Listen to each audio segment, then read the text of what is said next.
The fluorescent lights in Charlotte Memorial's ER hummed at 11:47 p.m. when Dr. Elena Vance smelled it first. Not smoke, but something sharper.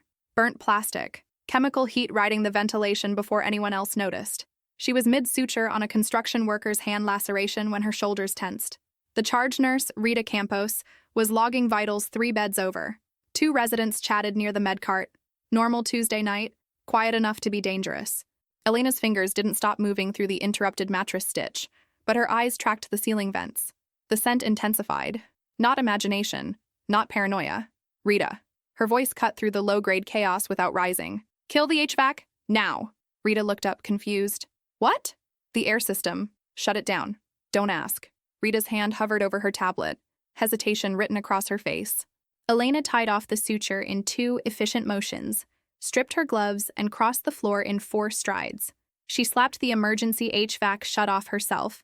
A red panel behind the nurse's station most people forgot existed. The overhead fans died with a mechanical groan. Dr. Vance, what the hell? Rita started. The fire alarm shrieked to life. Strobes flashed white across every wall. Patients flinched. A woman in Bay 4 screamed. The intercom crackled. Code red, 4th floor, east wing. Code red, 4th floor, east wing. Elena's jaw tightened. 4th floor, directly above them. She was already moving before the second announcement finished. Her hands found the radio clipped to her belt. This is Dr. Vance, ER. I need evacuation protocol prepped for at least 60 incoming from upper floors. Rita, start clearing discharge-ready patients now. I want bays 1 through 6 empty in 5 minutes. Rita blinked once, then switched modes. You heard her? Move. The ER erupted into controlled chaos. Residents scrambled. Nurses pulled charts. Elena's mind ran the calculations she'd drilled 100 times in disaster sims but never lived. 4th floor meant surgical recovery and step-down units, post-op patients, mobility issues, IVs, ventilators, and fire climbed. She pushed through the double doors into the main corridor. The smell hit harder here. Acrid, chemical, wrong. Smoke detectors screamed in distant hallways. She could hear boots pounding on stairwells, voices shouting codes she couldn't make out yet. Her radio crackled. Dr. Vance, this is Incident Command. We're establishing staging in the south lobby. Fire department estimates 12 minutes. 12 minutes. She felt the number settle into her chest like a stone. Understood. ER is prepping for mass intake. What's the patient count on 4? Static. Then, 42. Mostly post-surgical. Her throat tightened. 42 people who couldn't move fast. Couldn't move at all in some cases. She turned back toward the ER, but a sound stopped her. Footsteps, fast and uneven, coming down the east stairwell. The door burst open and a nurse she didn't recognize stumbled out, coughing, eyes streaming. 4th floor is cut off, the nurse gasped. Smoke's in the stairwell. They can't get them down. Elena's pulse spiked, but her voice stayed level. Which stairwell? East. The main one. What about west? I don't know. I came down east. Elena's mind snapped through the building layout. 2 stairwells. If east was compromised, west was the only artery left. And if west failed, she didn't finish the thought. Get to the ER. Tell Rita we're going to 60 incoming, not 40. Then get oxygen. We're going to need it. She keyed her radio. Incident Command, this is Vance. East stairwell is smoke compromised. I need confirmation west is clear and I need it now. Silence. Then, stand by. Stand by. The 2 most useless words in a crisis. She started toward the west stairwell herself, ignoring the pressure in her chest that said this was someone else's job. Security's job. Fire's job. But she'd spent 6 years in this hospital and she knew the truth. No one said out loud. The first 5 minutes of any disaster belonged to whoever moved fastest. The west stairwell door was cold when she touched it. Good sign. She cracked it open. No smoke. Just the sharp echo of boots on concrete, distant shouts, and the mechanical wail of alarms. She stepped inside. The radio crackled again. Dr. Vance, Incident Command. West stairwell is clear, evacuation in progress. Return to the ER. She didn't move. Her eyes tracked upward, following the spiral of the stairwell. Somewhere above her, people were moving. Too slow, too scared, too hurt. She could hear it in the rhythm of the footsteps. A stretcher appeared 3 floors up, carried by 2 paramedics struggling with the weight and the angles. The patient, elderly, intubated, wasn't moving. Elena's fingers tightened on the railing. She keyed the radio one more time. Vance to all ER staff. I want trauma bays prepped for respiratory distress, smoke inhalation, and potential crush injuries. If you're not assigned to a patient right now, you're on intake. No exceptions. She let go of the radio and started climbing, because 12 minutes wasn't enough, and she'd just made a choice that might cost her everything. Elena climbed 3 floors before she realized no one had authorized it. Her breath came sharp and controlled, boots hitting concrete in steady rhythm. The stairwell was a canyon of echoes. Stretchers scraping railings, wheels catching on edges, voices overlapping in bursts of command and confusion. She passed a respiratory therapist hauling an oxygen tank, sweat streaming down his face. He didn't question why an ER attending was moving toward the fire instead of away from it. 4th floor landing. The door was propped open with a crash cart. Smoke hung in the hallway beyond. Not black, not yet, but gray and thickening. It moved like something alive, curling low along the ceiling, feeling for exits. A nurse Elena didn't know stood just inside the doorway, tablet in hand, face pale. "We've got 9 left, 6 ambulatory, 3 on stretchers. But one's on a ventilator and the backup battery's dying." Elena stepped into the smoke without hesitating. Her eyes stung immediately. She pulled her collar over her nose. Useless, but instinct demanded it. Where? Room 412, end of the hall. Elena moved. The hallway was chaos stripped down to function. Nurses guided patients toward the stairwell in shuffling lines. A man in a hospital gown clutched an IV pole, moving too slow. A woman sobbed into a surgical mask. Overhead, the sprinkler system hissed to life, raining cold water that turned the smoke into a low, choking fog. Room 412's door was half open. Inside, 2 residents struggled with a ventilator transfer. The patient, male, mid-60s, post-surgical, was intubated and unresponsive. The vent beeped a warning tone Elena knew too well. Low battery, 3 minutes, maybe less. "We can't get the portable to sync," one resident said, panic edging into his voice. "It keeps rejecting the settings." Elena crossed to the ventilator in 2 strides, scanned the display, and made the call in under 5 seconds. "Bag him. Manually. You're wasting time." The resident hesitated. "But protocol says..." "Protocol assumes you have time. You don't. Bag him now or he arrests in the stairwell." The second resident grabbed the ambu bag from the crash cart, connected it to the endotracheal tube, and started squeezing. Steady. Rhythmic. The vent's alarm went silent. Elena gripped the foot of the stretcher. "Move!" They pushed into the hallway. The smoke was thicker now, sitting heavy at shoulder height. Elena's throat burned. She didn't cough. Couldn't afford to. The stretcher hit the stairwell door and they angled it through. Awkward and too slow. Wheels catching on the frame. Her radio cracked to life. "Dr. Vance, what's your location?" She didn't answer. Her hands were full and her focus was on the stairs.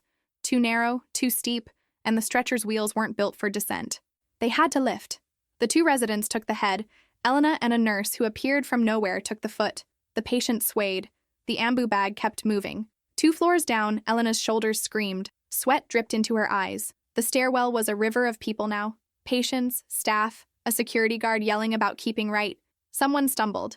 A stretcher ahead of them stopped cold, blocking the flow. "Keep moving," Elena barked. "If you stop, everyone behind you stops." The blockage cleared. They descended. At the ground floor, the south lobby had transformed into a field hospital. Wheelchairs lined the walls. Patients sat on the floor, leaning against columns, wrapped in blankets. Paramedics moved between them, checking vitals, tagging triage levels. Elena guided the stretcher to an open corner, and a respiratory therapist took over bagging without a word. She straightened, wiping her face with the back of her hand. Her scrubs were soaked. Smoke clung to her hair, her skin. Rita appeared beside her, tablet glowing. 53 evacuated, 4 still upstairs. Fire department's on floor 4 now. Elena nodded. "Intake status?" "ER's at capacity. We've got 10 with respiratory distress, 3 with burns, 2 possible cardiac events. And that's before the fire crews bring down whoever's left." Elena's mind ran the math. The ER had 18 beds. They'd cleared 6 for this. That left 12 occupied with regular patients who couldn't be moved. Add 53 evacuees, and they were operating at triple capacity in a space designed for surge, not siege. Her radio crackled again. "Dr. Vance, Incident Command. We need you in the ER. Now." She started walking before the transmission ended. Rita kept pace beside her. "You went upstairs, didn't you?" Elena didn't answer. "That's not your job." It was the job that needed doing. Rita's mouth tightened, but she didn't argue.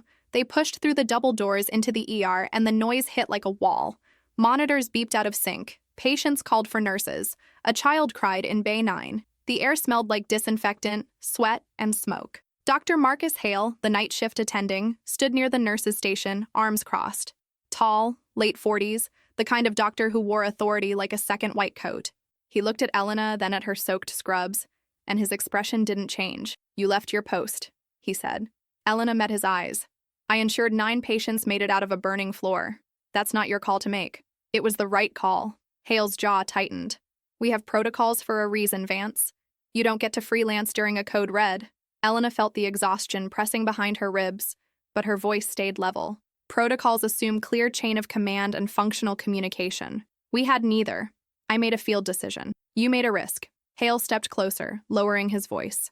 "And now you're back here, smelling like smoke, while I've been managing an ER that's about to collapse. So tell me, was your hero moment worth it?" Elena's fingers curled into fists at her sides, but before she could respond, the ER doors burst open. 2 firefighters carried a stretcher between them. The patient was burned. Face, arms, chest, skin blackened and peeling. Behind them, 3 more stretchers, then 2 more. Rita's voice cut through. "We're out of beds." Hale turned to face the incoming wave, and for just a second, Elena saw it. The flicker of fear he didn't let reach his face. She stepped forward. "Put them in the hallway. 2 per bay if you have to. We'll make it work." Hale shot her a look, but he didn't countermand the order. The stretchers kept coming, and somewhere above them, the fire was still burning. By 12:14 a.m., the ER had become a war zone with white coats instead of fatigues. Elena stood at the center of it, hands braced against the nurse's station counter, eyes tracking 3 crises at once. Bay 3, a post-op patient crashing, oxygen saturation dropping. Bay 7, burns severe enough to need transfer, but no ICU beds available. Hallway, a man in his 70s sitting on the floor, clutching his chest, waiting for someone to notice. She noticed. "Rita, chest pain, hallway, near the med cart. Get him on a monitor now." Elena's voice cut through the noise without shouting. Rita moved immediately. Dr. Hale was 10 feet away, managing an intubation in Bay 5. His hands were steady, his commands clipped and precise. Whatever tension existed between them had been shoved aside by necessity. They weren't allies. They were 2 surgeons working the same body. Elena's radio crackled. "Dr. Vance, incident command. Fires contained to 4th floor, structurally stable, evacuation complete." She keyed the mic. "Confirmed. What's our inbound count?" "You've got everyone. 71 total displaced. Fire department's doing secondary sweeps now." 71. Elena felt the number like a weight on her spine. The ER was built for 18. They were operating at 4 times capacity with half the staff and equipment stretched so thin it was starting to snap. She turned to scan the room and saw him, a man in a dark suit, standing near the entrance, watching. Not a doctor, not a nurse, hospital administration. She recognized the type before she recognized the face. Vincent Ehrlich, Chief Operating Officer. The man who signed off on budgets and bed counts and staffing ratios that always looked reasonable on paper. He crossed the floor toward her, navigating around stretchers with the careful steps of someone used to clean hallways. His expression was neutral, controlled, dangerous. "Dr. Vance." Elena straightened. "Mr. Ehrlich, I need a status update." She gave it to him in 15 seconds. 71 patients, 18 beds, no ICU capacity, respiratory cases still presenting, 2 potential cardiac events, burns waiting for transfer. Ehrlich listened without interrupting, then glanced around the ER with the assessing eyes of someone calculating cost, not care. "We're over capacity. We're managing. Managing isn't sustainable." He lowered his voice. "I need you to start discharging non-critical patients. Clear space. We can't operate like this." Elena's jaw tightened. Most of these people just came out of a fire. They're smoke-exposed, stressed, and half of them are post-surgical. I'm not discharging anyone until I'm sure they're stable. I'm not asking, Dr. Vance. I'm telling you, we have liability issues here. If someone codes because we're overcrowded, if I discharge someone too early and they code at home, that's on me. And on you. She held his gaze. I'm not moving people to make room. I'm moving people when it's medically safe. Ehrlich's expression hardened. You went upstairs during the evacuation, off post. That's a protocol violation. So that's what this was. Elena felt the anger rise but kept her voice level. I brought 9 patients down, including a vented post-op who would have arrested in the stairwell. That wasn't your call. It was the right call. It was a liability. Ehrlich stepped closer, voice dropping to something colder. You're a talented physician, Dr. Vance. But you have a pattern. Overstepping. Making unilateral decisions. It's in your file. Tonight just added another page. Elena's hands went still on the counter. She didn't respond. Didn't need to. He'd said what he came to say. Ehrlich turned and walked back toward the exit, weaving through the chaos he'd never have to touch. Rita appeared at Elena's side holding a chart. You good? Fine. Liar. Rita handed her the chart. Chest pain guys stable. Mild angina, not an MI. But we've got a new problem. Elena scanned the chart, then stopped. This can't be right. It's right. Bay 11, firefighter brought her in 20 minutes ago. She's been sitting there, waiting. Elena looked up. Bay 11 was a curtained corner near the back. She'd walked past it twice and never looked inside. Assumed it was handled. She moved toward the bay, pulling the curtain aside. The woman inside was mid-40s, hospital gown, no visible injuries. But her skin was flushed, fever red. Sweat beaded her forehead despite the cool air. Her breathing was shallow, rapid. And her eyes, glassy, unfocused. Elena's instincts fired. How long has she been like this? The nurse beside the bed, young, maybe 6 months out of school, looked uncertain. I'm not sure. She said she felt hot. I thought it was just stress. Elena reached for the woman's wrist, checking her pulse.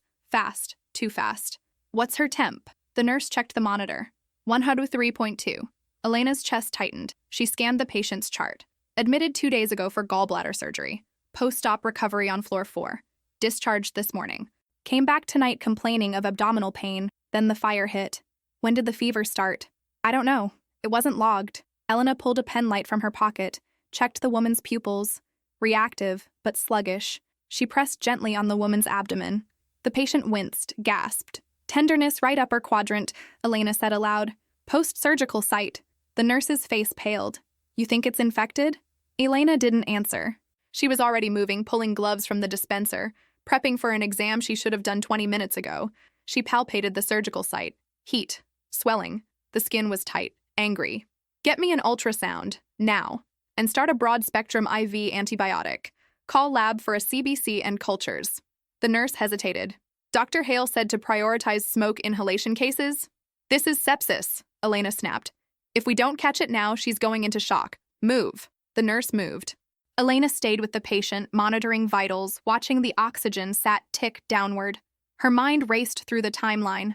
Gallbladder surgery, post-op infection, fever spiking. The fire evacuation would have delayed recognition, delayed treatment. She'd missed it. Not because she wasn't competent, because she'd been managing 70 other patients and a building on fire and a COO questioning her judgment. But the reason didn't matter. The outcome did. The ultrasound arrived. Elena ran the probe over the surgical site. The screen showed fluid collection, abscess, infected. Her jaw clenched. Rita appeared at her shoulder. What have you got? Post-op abscess, septic. Needs drainage and ICU monitoring.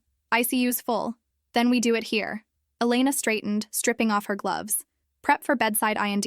I need a sterile tray, local anesthetic, and someone to assist. Rita's eyes widened. You're doing it now? She doesn't have time for transport. Elena met her gaze.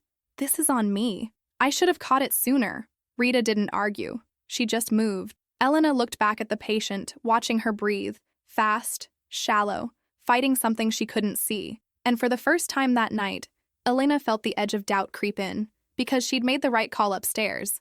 But down here, she'd missed the one that mattered. Elena's hands didn't shake as she prepped the sterile field, but her mind wouldn't stop replaying the timeline. 20 minutes. The patient had been sitting in Bay 11 for 20 minutes while Elena coordinated intake, managed triage, and locked horns with Ehrlich. 20 minutes for an infection to spread, for sepsis to take root.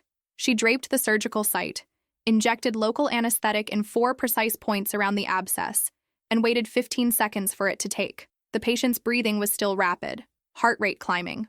118, 122. Rita, push the antibiotics faster. And get me a fluid bolus running. Wide open. Rita adjusted the IV without question. A resident Elena half recognized appeared with the incision tray. She didn't ask his name, didn't have time. Hold here, Elena said, positioning his hands on the drape. Don't move unless I tell you. She made the incision in one controlled motion. The abscess opened, draining purulent fluid that smelled like rot and fever. She irrigated, debrided, packed the wound. Her movements were automatic, muscle memory carrying her through while her brain ran damage control calculations. The patient's temp started dropping. 102.8. Breathing slowed slightly. Not out of the woods, but no longer circling the drain. Elena stepped back, stripping her gloves. Monitor every 15 minutes. If temp spikes again or BP drops, page me immediately. The resident nodded. Rita was already logging notes. Elena turned and walked out of the bay. her chest tight with something she couldn't name. Not quite guilt, not quite fear. Something in between. Dr. Hale was waiting near the nurse's station, arms crossed. He'd seen the whole thing. You caught it. 20 minutes late. But you caught it. His voice was flat, impossible to read. Most people wouldn't have. They'd have kept prioritizing the fire cases and found her dead in 2 hours. Elena met his eyes. That's not a compliment. It's a fact. Hale glanced back toward Bay 11. You made a mistake. You fixed it. That's the job. He walked away before she could respond. Elena stood there for a moment, surrounded by noise and motion, feeling the weight of the night press down harder. She'd saved 9 people upstairs, missed 1 downstairs. The math didn't balance the way it should. Her radio crackled. Dr. Vance, security desk. We've got a situation at the south entrance. She keyed the mic. What kind of situation? Family members, a lot of them. They're trying to get in to find patients. We're at capacity and they're not taking no for an answer. Elena closed her eyes, just for a second. Then she started walking. The south entrance had become a choke point. 30, maybe 40 people crowded the sliding doors, pressing against the glass, shouting questions at the 2 security guards trying to hold the line. Elena could see fear on their faces. Desperation. They weren't a mob. They were parents, spouses, children, people who'd heard fire and hospital and imagined the worst. She pushed through the doors and stepped outside into the cold February air. It hit her lungs like a reset. Listen, she said, loud enough to cut through the noise but not shouting. The crowd turned toward her. I'm Dr. Vance. I'm the attending managing the ER tonight. I know you're scared. I know you want answers. But right now, the best thing you can do for your family members is let us work. A man near the front, maybe 60, stepped forward. His voice shook. My wife was on the 4th floor. Post-op. I don't know if she made it out. Elena's throat tightened. What's her name? Carol Dunn. Elena didn't know the name off the top of her head, but she pulled her phone, accessed the patient database, scanned the intake list. There. Carol Dunn. Evacuated. Stable. Currently in the South Lobby waiting area. She's here. She's safe. South Lobby, bed 14. The man's face crumpled with relief. He pressed a hand to his mouth, nodding, unable to speak. Elena looked at the rest of the crowd. We evacuated 71 patients tonight. Every single one made it out. If your family member was on the 4th floor, they're inside this building and they're alive. But I can't give you individual updates out here. We're setting up a family liaison station in the main lobby. Go there. They'll help you find who you're looking for. A woman near the back called out. How long until we can see them? Elena chose her words carefully. We're still treating critical cases. It's going to take time, but you will see them, I promise. It wasn't protocol to make promises, but these people needed something to hold on to, and Elena was the only thing standing between them and panic. The crowd started to disperse, slowly, reluctantly. The man whose wife she'd found touched her arm as he passed. Thank you. Elena nodded, watched him go, then turned back toward the ER. One of the security guards, older, graying, name tag reading J. Foster, stepped beside her. That was good work, Doc. It was crowd control. It was leadership. Foster hesitated, then added, You should know. There's someone inside asking about you. Elena's stomach dropped. Who? Fire inspector. Said he needs to talk to the physician who was on the 4th floor during evacuation. Elena felt the cold air sink deeper into her lungs. When? 10 minutes ago. He's waiting near the admin hall. She didn't respond, just walked back inside, letting the ER noise swallow her again. The fire inspector was easy to spot. Late 30s, soot-streaked jacket, holding a clipboard and a radio. He saw her coming and straightened. Dr. Vance? That's me. Inspector Dan Riggs. I need to ask you a few questions about your actions during the evacuation. Elena kept her voice neutral. I assisted in bringing patients down from the 4th floor. You entered an active fire zone without authorization.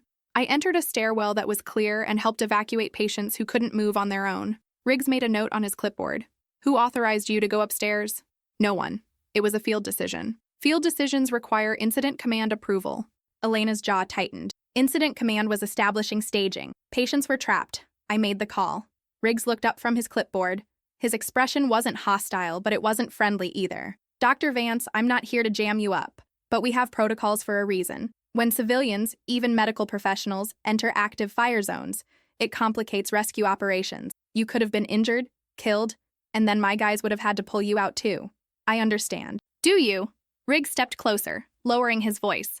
Because from where I'm standing, you took a risk that paid off tonight. But if it hadn't, if that stairwell had gone, if the floor had collapsed, you'd be dead. And I'd be writing a report no one wants to read. Elena held his gaze. I made the best call I could with the information I had. Riggs studied her for a long moment, then nodded. I'm going to need a formal statement. Not tonight, but soon. Understood. He turned to leave, then paused. For what it's worth, you got 9 people out. That counts for something. He walked away. Elena stood there, alone in the hallway, feeling the weight of the night settle into her bones. She'd made 2 calls tonight. One saved 9 people. One almost killed a woman in Bay 11, and she still didn't know which one defined her. At 1:03 a.m., Elena stood in the supply closet with the lights off, hands braced against the metal shelving, breathing, just breathing. She'd been going for 2 hours straight. No water, no break, no moment to reset. The adrenaline had carried her this far, but now it was starting to crack, leaving exhaustion underneath. Her scrubs were still damp with sweat and smoke. Her shoulders ached. Her hands smelled like antiseptic and latex. She allowed herself 30 seconds. Then she straightened, turned the light back on, and returned to the war. The ER was quieter now, but quiet was relative. Monitors still beeped. Patients still called out. The overhead PA still crackled with codes and room numbers. But the initial surge had passed. They'd stabilized the critical cases, triaged the rest, and carved out something resembling order from the chaos. Rita found her near Bay 6. We've got a problem. Elena didn't look up from the chart she was reviewing. Add it to the list. This one's different. Pharmacy says we're low on albuterol. We've burned through half our stock treating smoke inhalation. Elena's pen stopped moving. How low? Enough for maybe another 6 treatments. After that, we're out. Elena looked up. Call distribution. Get more. Already did. They're pulling from other floors, but it's going to take time. And if more respiratory cases come in, then we ration. Elena's voice was flat, automatic. Priority goes to the most severe cases. Everyone else gets supplemental oxygen and monitoring. Rita hesitated. You want me to tell people we're rationing medication? I want you to keep people alive with what we have. Elena handed her the chart. Make it work. Rita took the chart and walked away, jaw tight. Elena knew that look. It was the look of someone following orders they didn't agree with. But this wasn't about agreement. This was about math, finite resources, infinite need. Someone had to make the call. And tonight, that someone was her. She moved through the ER, checking patients, adjusting treatment plans, scanning for the next problem before it became a crisis. Bay 9, stable.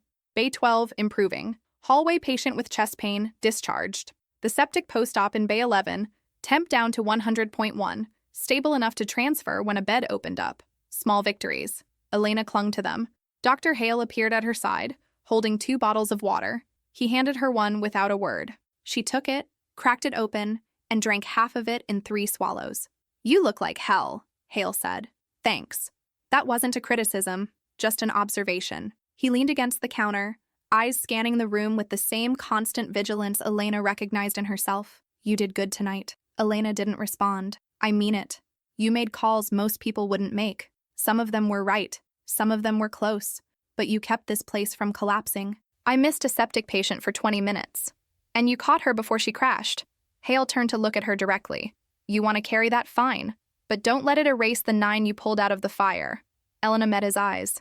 You told me I freelanced, that I don't follow protocol. You don't.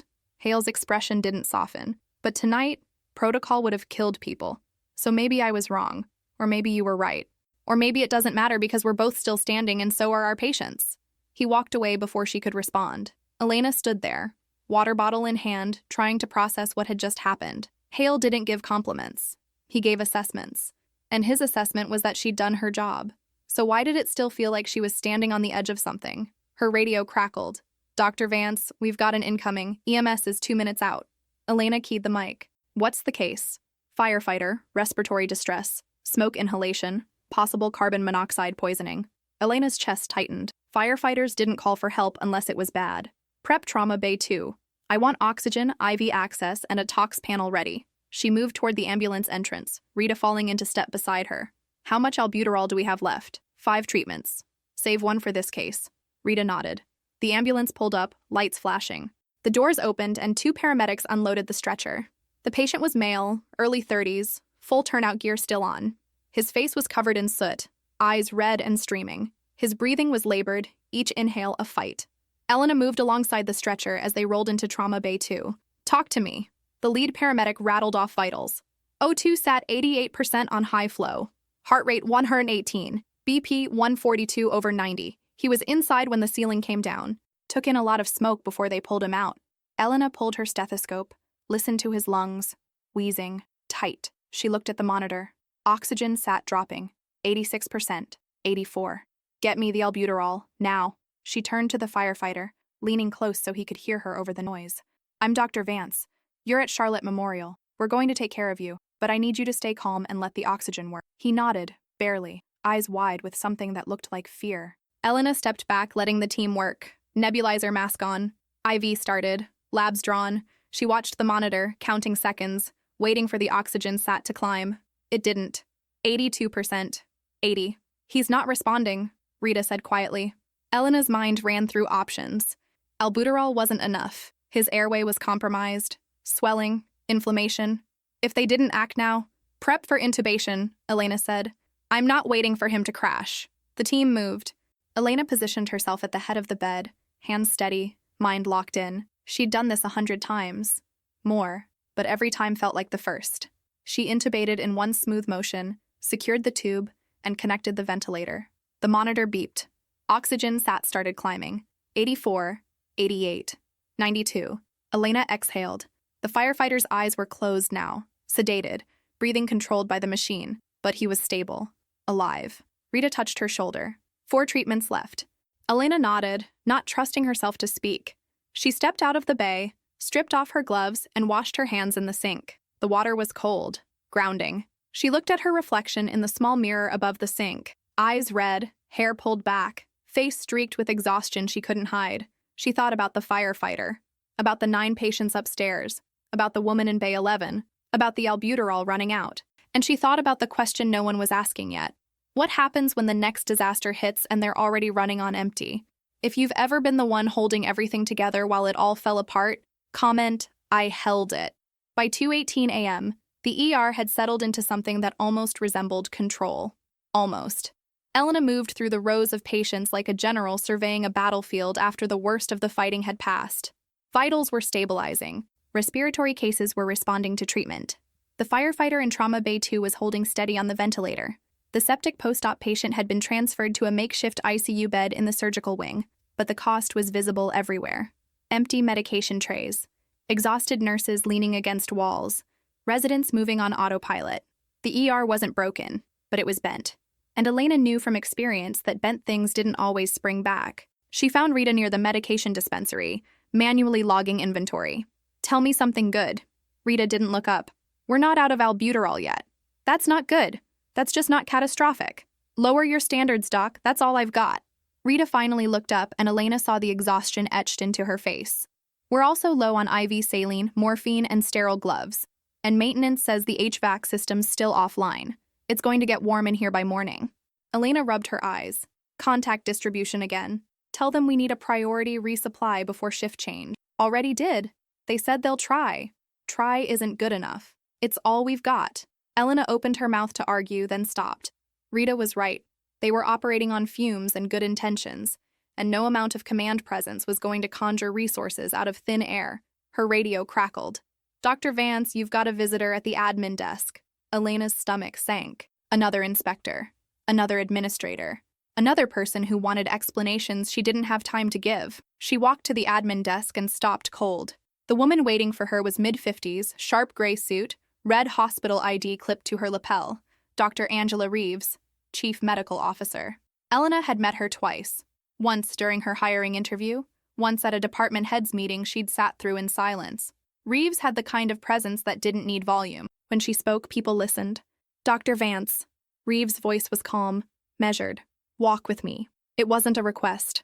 Elena fell into step beside her, and they moved toward the quieter end of the hallway, away from the noise. Reeves didn't speak until they were alone. I've been reviewing the incident reports from tonight, Reeves began. 71 patients evacuated. 0 fatalities. 18 patients treated for smoke inhalation. 3 for burns. 1 for post-surgical sepsis. And 1 firefighter currently on a ventilator. Elena kept her face neutral. That's correct. I also reviewed the report from Mr. Ehrlich. He says you refused a direct order to discharge non-critical patients. I refused an unsafe order. Reeves stopped walking and turned to face her. Explain. Elena chose her words carefully. He wanted me to clear space by discharging patients who'd just been evacuated from a fire. Most of them were smoke-exposed, post-surgical, or elderly. Discharging them without proper observation would have been negligent, so I refused. Reeves studied her for a long moment. And the fire inspector's report says you entered an active fire zone without authorization. I entered a clear stairwell to assist in evacuation. 9 patients made it out because of that decision. 9 patients made it out because firefighters and paramedics did their jobs. You took an unnecessary risk. Elena's jaw tightened. With respect, Dr. Reeves, those patients were running out of time. I had the skills, the proximity, and the opportunity. I made the call. You made a call that could have gotten you killed, but it didn't. Reeves's expression didn't change, but something flickered in her eyes. You're not wrong, Dr. Vance. You're just not right in the way this hospital needs you to be. Elena felt the words land like a diagnosis. What does that mean? Reeves exhaled slowly. It means you're a talented physician with excellent instincts and a pattern of treating protocols like suggestions. Tonight, that pattern saved lives. Tomorrow, it might cost them. And I can't have a doctor on my staff who I can't predict. Elena's pulse spiked, but she kept her voice level. Are you firing me? No. Reeves's tone softened just slightly. But I am putting you on notice. You've got a file, Dr. Vance. 3 protocol violations in 2 years. Tonight makes 4. 1 more, and I won't have a choice. Elena nodded slowly, not trusting herself to speak. Reeves turned to leave, then paused. For what it's worth, you did good work tonight. I just wish you'd done it by the book. She walked away, heels clicking on the tile, leaving Elena standing alone in the hallway. Elena stood there for a moment, hands clenched at her sides, trying to process what had just happened. She'd saved lives. She'd kept the ER from collapsing, and her reward was a warning and a threat. She turned back toward the ER, but her body felt heavier now, like she was moving through water. Rita intercepted her near Bay 4. You okay? Fine. You're a terrible liar. Rita glanced around, then lowered her voice. What did Reeves want? To remind me that I have a shelf life. Rita's expression darkened. That's garbage. You're the reason half these people are still breathing. Doesn't matter. I broke protocol. That's all they'll remember. Then they're idiots. Elena almost smiled. Almost. Thanks, Rita. Don't thank me. Just don't quit. Rita handed her a tablet. Because we've still got work to do, and you're the only one here who knows how to run this circus. Elena took the tablet, scanned the updated patient list, and forced herself back into the rhythm. Bay 7, stable. Bay 9, ready for discharge. Trauma Bay 2, firefighter still critical but holding. She moved through the ER, checking vitals, adjusting orders, doing the job she'd been doing for hours. But something had shifted. The weight wasn't just physical anymore. It was existential. She thought about Reeves's words. You're just not right in the way this hospital needs you to be. What did that even mean? Be predictable? Follow orders even when they were wrong? Let protocol override judgment? She didn't have an answer, and that scared her more than the fire had. At 2:47 a.m., Elena stood at the nurse's station, reviewing discharge paperwork for a patient in Bay 6, when the lights flickered. Just once. A brief dip, like the building had hiccuped. She looked up. So did Rita. So did half the staff in the ER. The lights steadied. Elena's radio crackled. All staff, this is maintenance. We're experiencing intermittent power fluctuations. Backup generators are online. No immediate concern. Rita looked at Elena. You believe that? Elena didn't answer. She just watched the lights, waiting for the next flicker. It came 30 seconds later. Longer this time. The monitors beeped warnings. The ventilator in Trauma Bay 2 switched to battery backup with a sharp alarm tone. Elena's chest tightened. Rita, how many patients are on powered equipment? Rita pulled up the list on her tablet. 12. Ventilators, monitors, IV pumps. Battery backup? 30 minutes. Maybe 45 if we're lucky. The lights flickered again. And Elena realized the night wasn't over. The light stabilized for 90 seconds before flickering again. Longer, darker, like the building was testing how much they could take. Elena's mind snapped into calculation mode. 12 patients on powered equipment. 30 minutes of battery backup. If the power failed completely, they'd have to manually bag ventilated patients, hand crank IV pumps, and monitor vitals without digital support. It was possible. Barely. But only if they had enough hands. She keyed her radio. Maintenance, this is Dr. Vance. What's causing the fluctuations? Static. Then, still assessing. Could be fire damage to the electrical system on 4. Could be grid load. We're working on it. I need a timeline. Can't give you one yet. Elena's jaw clenched. She released the radio and turned to Rita. Get me a count of available staff who can manually bag a patient. I want names and locations. Rita was already moving. Dr. Hale appeared from Trauma Bay 2, face tight. If we lose power, that firefighter's got maybe 10 minutes before someone needs to take over ventilation manually. His O2 requirements are too high for gaps. I know. Elena scanned the ER, doing math she didn't want to do. Who else is ventilated? Just him. But we've got 8 on high-flow oxygen and 4 on continuous monitoring. If the monitors go dark, then we do it the old way. Hands on, eyes open, 1 nurse per critical patient. Hale studied her. You know that's not sustainable. It doesn't have to be sustainable. It just has to last until the power comes back. And if it doesn't? Elena didn't answer, because she didn't have one. The lights flickered again. This time, they went out completely. Darkness swallowed the ER for 3 full seconds. Patients gasped. Someone screamed. Then the emergency lighting kicked in. Dim, red-tinged, casting long shadows across the room. Monitors beeped warnings. Battery backup alarms shrieked from a dozen machines at once. Elena's voice cut through the noise. Stay calm. We have backup power. Everyone stay at your posts. But her heart was hammering, because backup power meant batteries, and batteries didn't last. She moved toward Trauma Bay 2, where the firefighter's ventilator was screaming. A resident was already there, hand on the ambu bag, ready to disconnect and take over manually. Not yet, Elena said. Let the battery run. Save your energy. The resident nodded, but his hand stayed ready. Elena turned back toward the main ER. In the red emergency lighting, it looked like something out of a nightmare. Shadows moved wrong. Faces were too dark. The familiar space had transformed into something hostile. Her radio crackled. Dr. Vance, this is Incident Command. We're rerouting all incoming ambulances to neighboring hospitals. You're officially closed to new admissions until power is restored. Small mercy. Understood. She moved through the ER, checking patients, reassuring where she could. Most were stable enough to weather a power outage. But stable wasn't the same as safe, and the longer they operated on emergency lighting and battery power, the narrower that margin became. Rita found her near Bay 11. I've got 6 staff certified for manual ventilation. That's enough if we rotate every 10 minutes. Good.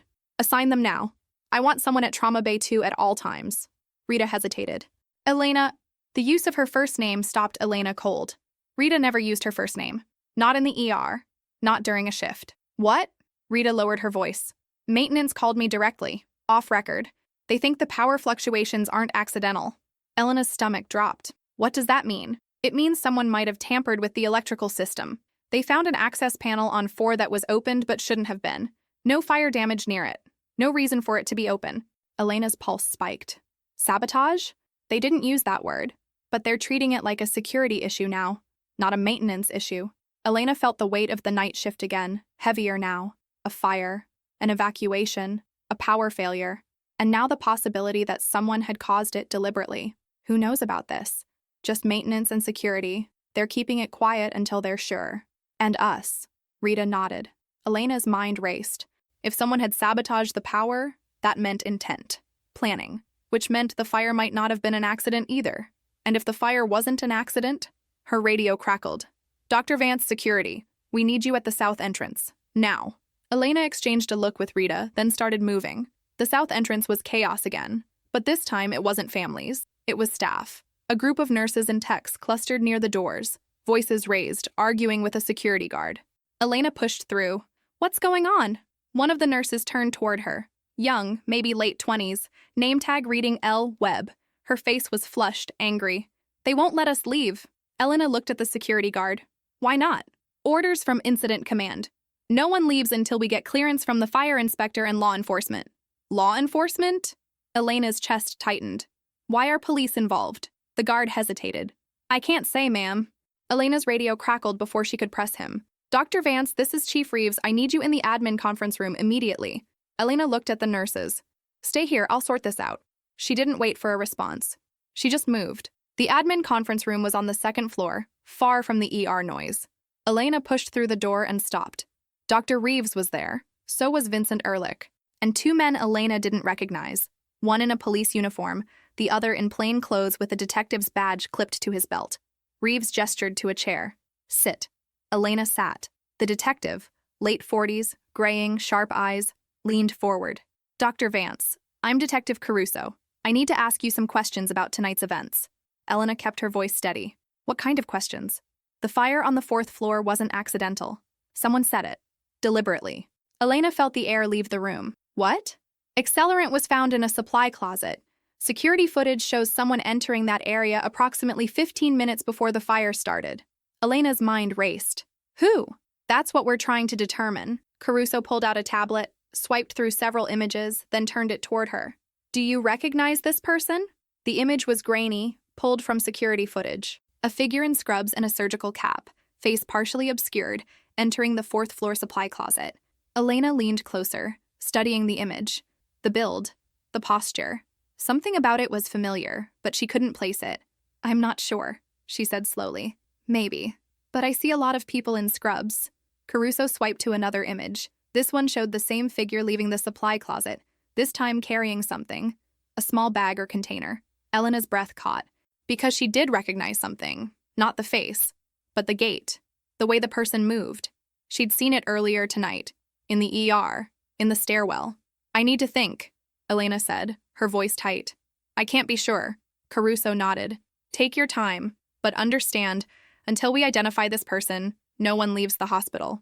And if they're still inside, they're trapped here with 70 patients and a failing power grid. Elena looked at Reeves, then at Ehrlich, then back at Caruso. And for the first time all night, she realized she wasn't just managing a disaster. She was inside one that someone had built. Elena stared at the grainy security footage, replaying the last 3 hours in her head. The figure moved with purpose. Calm, efficient, not panicked, someone who knew the hospital. That movement feels familiar, Detective Caruso said. It's trained, Elena replied. That's how medical professionals move. So you think it's staff? Someone who understands how hospitals work. Caruso pressed her. Did you see anyone out of place during the evacuation? Elena hesitated. Smoke, chaos, alarms. Then she remembered. A nurse in the east stairwell. She told me it was compromised and sent me west. I didn't recognize her. Caruso showed another image. Clearer this time. Elena's breath caught. That's Dr. Owen Marsh, hospitalist. Works nights. Ehrlich went pale. He has access to everything. Then he's still here, Caruso said. Elena stood. I need to get back to the ER. If Marsh is here, my patients are at risk. Minutes later, she radioed the nurse's station. Rita, check the staffing log. Is Marsh scheduled? No, Rita answered. Last shift was 2 days ago. Elena's stomach dropped. Then he's not supposed to be here. Back in the ER, red emergency lighting painted every face suspicious. Elena warned Rita quietly. Arson, Marsh suspected, eyes open. Check medication storage. Then the radio crackled. Security to Dr. Vance. Unauthorized person in the pharmacy. 4th floor. Elena didn't wait. She grabbed a flashlight and ran. The stairwell was dark. Smoke damage thickened as she reached the 4th floor. The pharmacy door stood ajar. A handheld light moved inside. She stepped in. Marsh. The figure froze, then turned. It wasn't Marsh. It was Vincent Ehrlich. He stood by the cabinets, arms full of medication vials. What are you doing? Elena asked. You shouldn't be here, Ehrlich said calmly. Her hand drifted toward her radio. Unless you're the one who set the fire.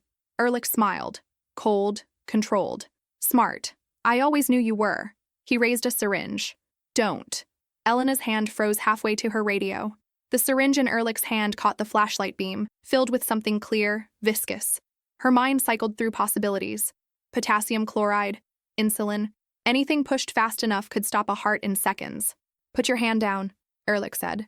His voice was steady, controlled, the voice of a man used to being obeyed. Elena lowered her hand slowly, keeping her eyes locked on his. Why? Does it matter? It does to me.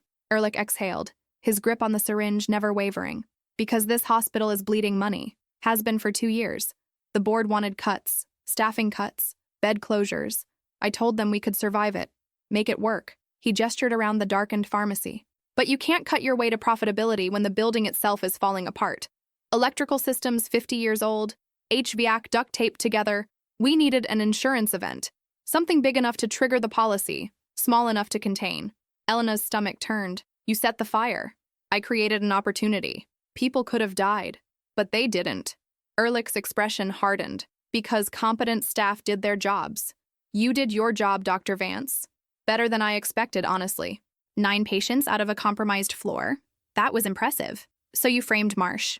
I borrowed his ID badge 2 days ago. Cloned it. Used it to access the 4th floor.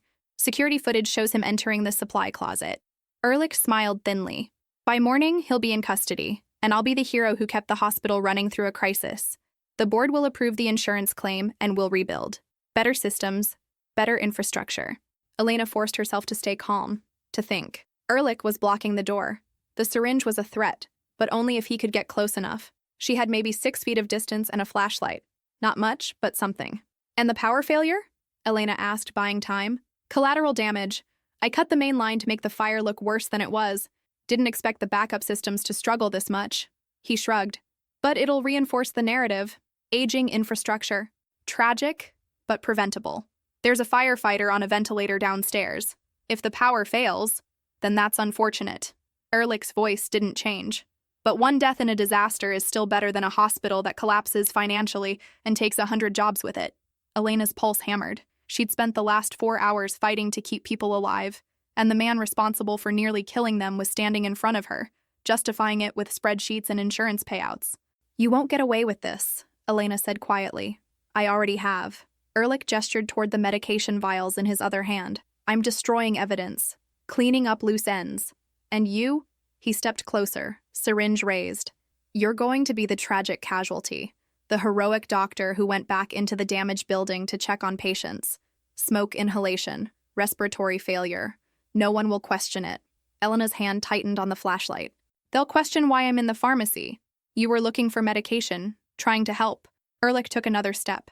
It's exactly the kind of reckless, protocol-breaking thing you'd do. It's in your file. Elena's mind raced. She couldn't outrun him, couldn't call for help, but she could fight. She'd spent 6 years in a level 1 trauma center. She knew how to handle pressure, how to make decisions when there was no good option. Ehrlich lunged. Elena swung the flashlight hard, catching his wrist. The syringe flew from his hand, skittering across the wet tile into darkness. Ehrlich cursed, grabbing for her, but Elena was already moving. She shoved past him toward the door, but his hand caught her scrub top, yanking her back. They crashed into a medication shelf. Vials shattered. Elena's elbow connected with something soft, Ehrlich's ribs, and he grunted, grip loosening. She broke free, stumbling toward the door.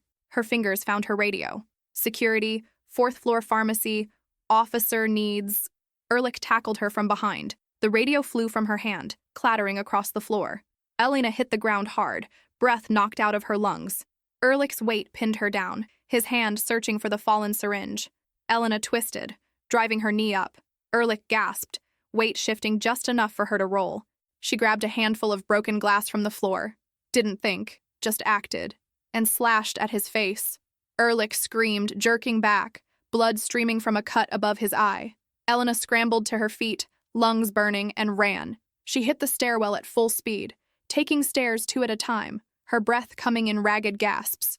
Behind her, she could hear Ehrlich following. Slower now, but still coming. 2nd floor, 1st floor. Elena burst through the stairwell door into the main hallway, nearly colliding with a security guard. Dr. Vance? 4th floor pharmacy! Elena gasped. Vincent Ehrlich. He set the fire. He's armed. The guard's eyes widened. He keyed his radio, calling for backup, and started up the stairs. Elena didn't wait.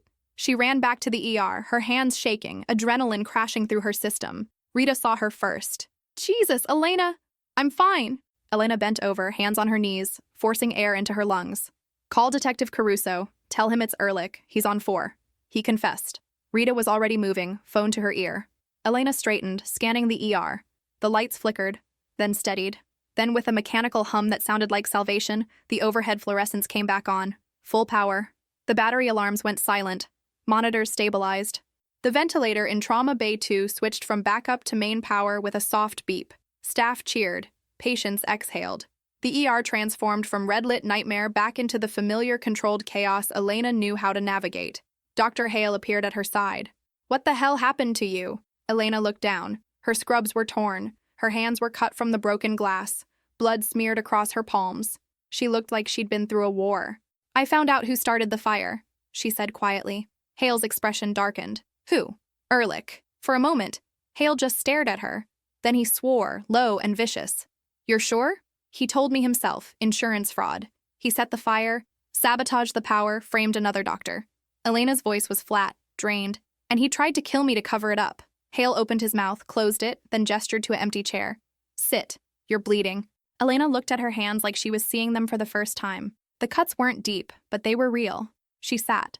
Rita brought gauze and antiseptic. Elena let her clean the wounds, her mind replaying the last 10 minutes on loop. The syringe, the fall, the broken glass, the weight of Ehrlich on top of her. Her radio crackled.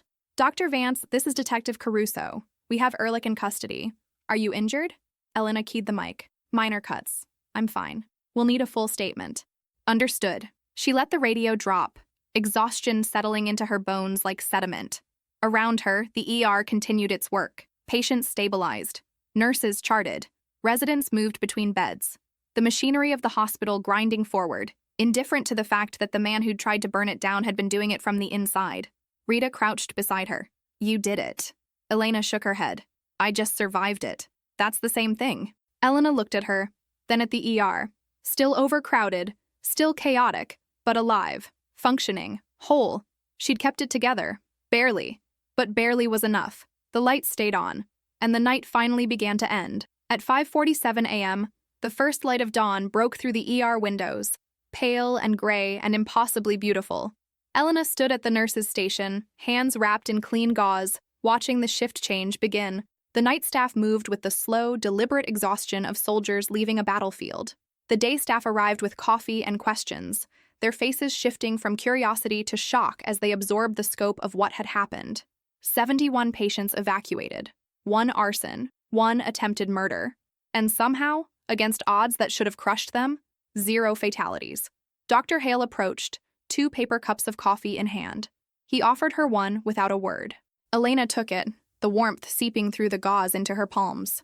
"Reeves wants to see you," Hale said. "When you're ready." Elena nodded but didn't move. "Not yet." "For what it's worth," Hale continued, "you saved this place tonight. Not just the patients, the whole damn hospital." Elena stared into her coffee. "I broke protocol. Again. You broke protocol to stop a man who was burning the building down for insurance money. There's a difference." Hale's voice softened, just slightly. "You made calls I wouldn't have made. Some of them scared the hell out of me, but every single one kept people alive." Elena looked up at him. "Even the mistakes?" "Especially the mistakes." Hale set his coffee down, meeting her eyes. "You caught the sepsis case.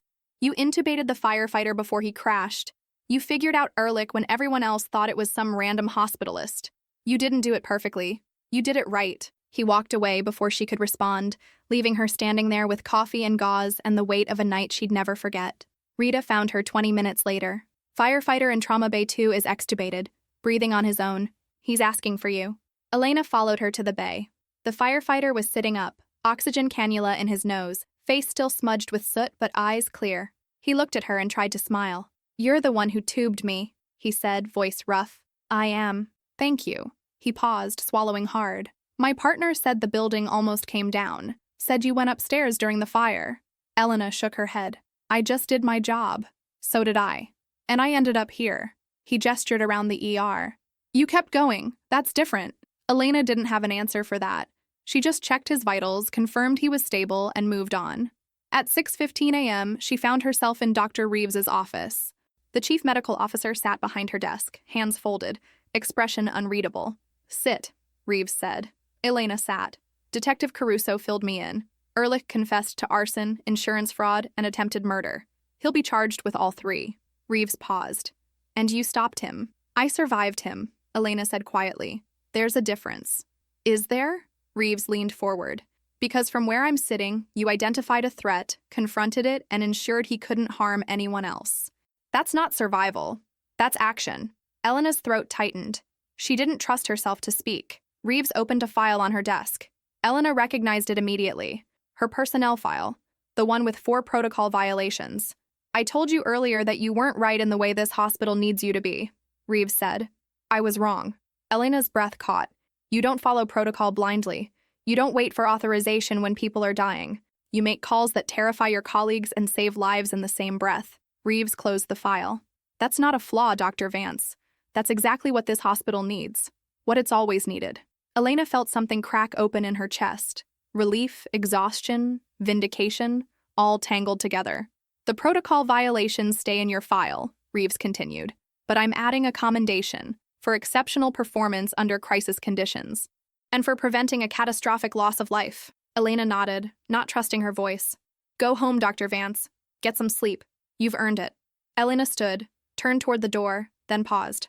Dr. Reeves? Yes? I'd do it all again. Every call, every mistake, every protocol I broke. Reeves smiled faintly. I know, that's why you're still here.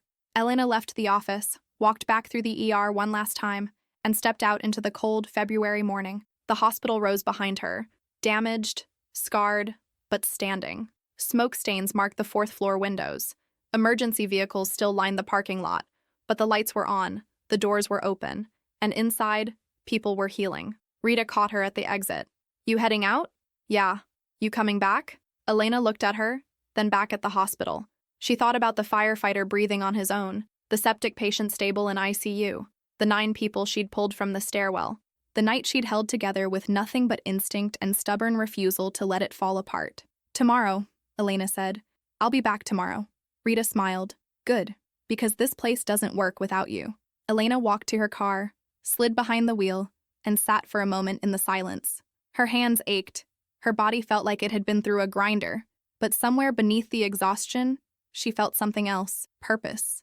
She'd spent the night doubting herself, questioning every call, carrying the weight of mistakes and near misses. But in the end, she'd done what she was trained to do, what she was built to do. She'd kept people alive. And tomorrow, she'd do it again.